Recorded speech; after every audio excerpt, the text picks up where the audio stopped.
Students, welcome back to this session on industrial metallurgy. With this session, we are starting with the next module, which is called alloy systems. This is session number 9, and these are the contents that we'll cover in this session. Okay. Now, what is a phase diagram? You see, phase diagram is a graphical representation of what different phases are seen, are observed in a material system under different conditions of temperature, pressure, and composition. See, in the last session, we discussed that knowing what phases of what type and what number with what type of volume friction are present in a material system largely defines the mechanical properties of a material system. So we are always interested in knowing as to when a given material system of some particular composition is present at a particular temperature, pressure condition, what type of phases with what type of details are existing in it. So graphical representation of all this information is what is phase diagram. Phase diagram is also known as equilibrium diagram or constitutional diagram. Also, see, the most relevant systems which we would be discussing in this course are the binary alloys. In case of binary alloys, pressure generally is fixed at 1 atmosphere, fixed conditions. So the only two parameters which generally would bring about changes of phases in a metal system and alloy system would be temperature and composition. So when we talk about phase diagrams would be a graphical representation of what different phases are present in the metal or an alloy system under different conditions of temperature and composition. Temperature would generally be taken along the y-axis, composition generally along the x-axis, and then the diagram would tell you that under different conditions of temperature and composition, what different phases would be observed in the metal or alloy system. But yes, if we are talking about a single component system where composition is not a variable like pure substances or pure elements, etc., then then composition is not a variable, and only the two parameters which can be used actually as a variable would be pressure and temperature. And then we'll have temperature along the y-axis, pressure along the x-axis, or vice versa.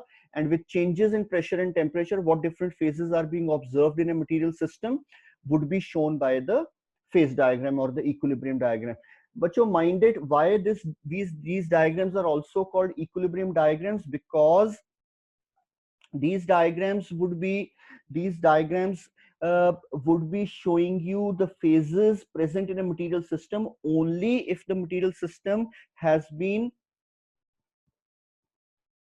dealt with or has been brought to a given condition of temperature and pressure under strict conditions of equilibrium, following very slow rates of heating and cooling. But then in actual industrial practice, there is always rapid heating, rapid cooling.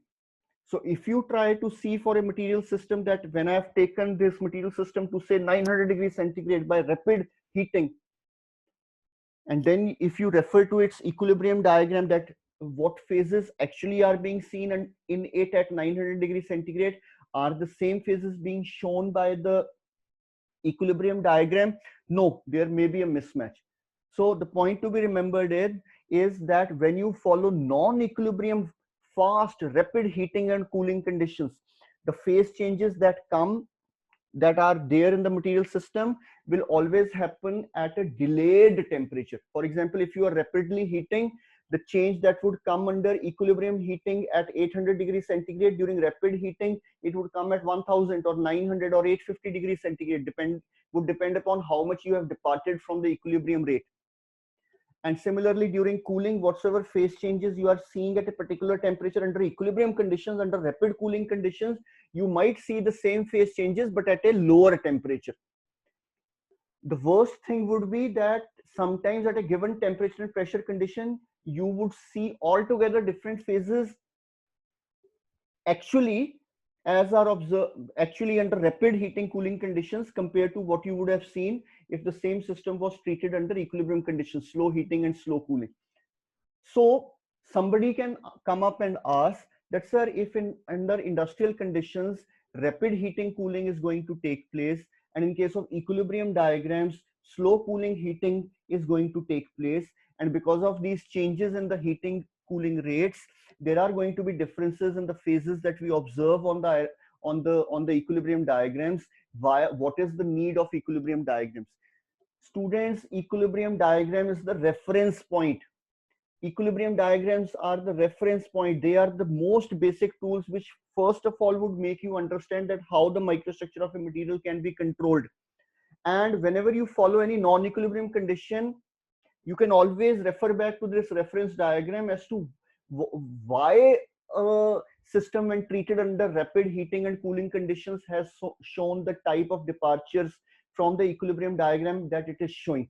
So this is the fundamental graphical tool with us, which gives us the first understanding that with changes in composition, temperature, pressure, how does the microstructure, how do the phases present in a microstructure change? And after we have obtained this basic knowledge, we can easily understand what is going to happen under non-equilibrium heating and cooling conditions. Then coming to the classification of phase diagrams, see, I had discussed with you what is meant by components present in a material system, and there I had discussed with you that one of the classifications of the metals and alloy systems is done on the basis of the number of components which are seen in it. So any material system which has got only one component in it is called a unary system. Any alloy which has got two components in it is called a binary alloy system. Any system which has got three components in it is called a ternary alloy system.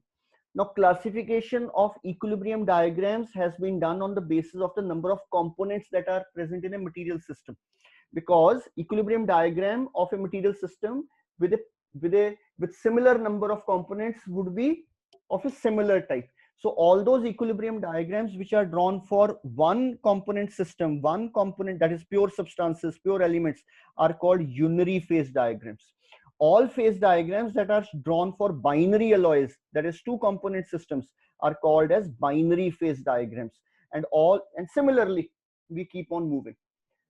Yes, among all the binary alloys, when we draw a binary phase diagram, there would be differences, but there would be a similarity in terms of the axes that we take, and the type, and there would be a lot of similarities.